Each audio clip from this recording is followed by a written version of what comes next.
ಏನೇನು ಆರೋಪಗಳು ಮಾಡ್ತಾರಲ್ಲ ಪಟ್ಟಿ ಮಾಡ್ಕೊಂಡಿದ್ದೀನಿ, ಒಂದೇ ಸಲ ಉತ್ತರ ಕೊಡ್ತೀನಿ. ಅವ್ರು ಹಿರಿಯರಿದ್ದಾರೆ, ಏಕವಂಚದಲ್ಲಿ ಮಾತಾಡಿದಾರೋ ಮತ್ತೊಂದು ಭಾಷೆ ಪ್ರಯೋಗ ಮಾಡಿದ್ರು ತಲೆ ಕೆಡಿಸ್ಕೊಳ್ಳೋದಿಲ್ಲ. ಸರ್ ಇದ್ರ ಜೊತೆಗೆ ಇವತ್ತು ಒಂದು ಸರ್ ನಿಮ್ ಫ್ರೆಂಡ್ ಯತ್ನಾಳ್ ಅವರು ಇವತ್ತು ಒಂದು ಹೇಳಿಕೆಯನ್ನ ಕೊಟ್ಟಿದ್ದಾರೆ ಸರ್. ನೇರವಾಗಿ ನಿಮ್ ವಿರುದ್ಧ ಏಕವಚನದಲ್ಲೂ ಮಾತನಾಡಿದ್ದಾರೆ. ಜೊತೆಗೆ ಈ ನೋಟಿಸ್ ಕೊಟ್ಟಿರೋದೇ ಈ ನೋಟಿಸ್ ಕೆಲವೊಂದು ಫೇಕ್ ನೋಟಿಸ್ ಅನ್ನ ನೀವು ಕೊಡ್ಸಿದ್ದೀರಿ ಅನ್ನುವಂತ ಆರೋಪವನ್ನ ಕೂಡ ಮಾತನಾಡಿದ್ದಾರೆ. ಸುದ್ದಿಗೋಷ್ಠಿಯಲ್ಲಿ ಹೇಳಿದ್ರು ಸರ್, ಅವ್ರಿಗೆ ಕೇಂದ್ರದಿಂದ ನೋಟಿಸ್ ಕೊಡಿ, ಗಮನಕ್ಕಿದೆ. ಕೇಳ್ಬಿಡಿ ಸರ್, ನೀವೇ ನೋಟಿಸ್ ಕೊಡ್ಸಿದ್ದೀರಿ ಅನ್ನೋದ್ರ ಒಂದ್ ನಿಮಿಷ ಸರ್. ಈಗ ನೀವು ಮಾಧ್ಯಮಗಳಿಗೆ ನೋಟಿಸನ್ನ ಕೊಟ್ಟು ಸುದ್ದಿಯನ್ನ ಮಾಡ್ತಿದ್ದೀರಿ ಅನ್ನೋ ಆರೋಪವನ್ನ ಮಾಧ್ಯಮದವ್ರ ಮೇಲೂ ಕೂಡ ಮಾಡಿದ್ದಾರೆ.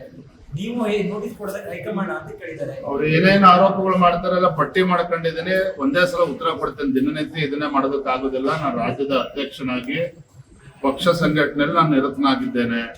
ದಿನನಿತ್ಯ ಅವರ ಹೇಳಿಕೆಗಳಿಗೆ ನಾವು ಉತ್ತರ ಕೊಡೋದಕ್ಕೆ ಸಾಧ್ಯ ಇಲ್ಲ. ಆಯ್ತಾ? ಅದು ಏನು ಉತ್ತರ ಕೊಡೋ ಸಂದರ್ಭವನ್ನು ನಾನು ಕೊಡ್ತೇನೆ. ನೀವು ಕೊಡ್ತೀರೋ ಹೈಕಮಾಂಡ್ ಕೊಡತ್ತ? ಅವ್ರೇನೇ ನನ್ನ ಬಗ್ಗೆ ಪ್ರಶ್ನೆ ಕೇಳಿದ್ರೆ ಉತ್ತರ ಕೊಡ್ತೇನೆ. ಯಾವ ಸಂದರ್ಭ ಉತ್ತರ ಕೊಡ್ಬೇಕು ನಾನು ಕೊಡ್ತೇನೆ. ಥ್ಯಾಂಕ್ ಯು, ಧನ್ಯವಾದ.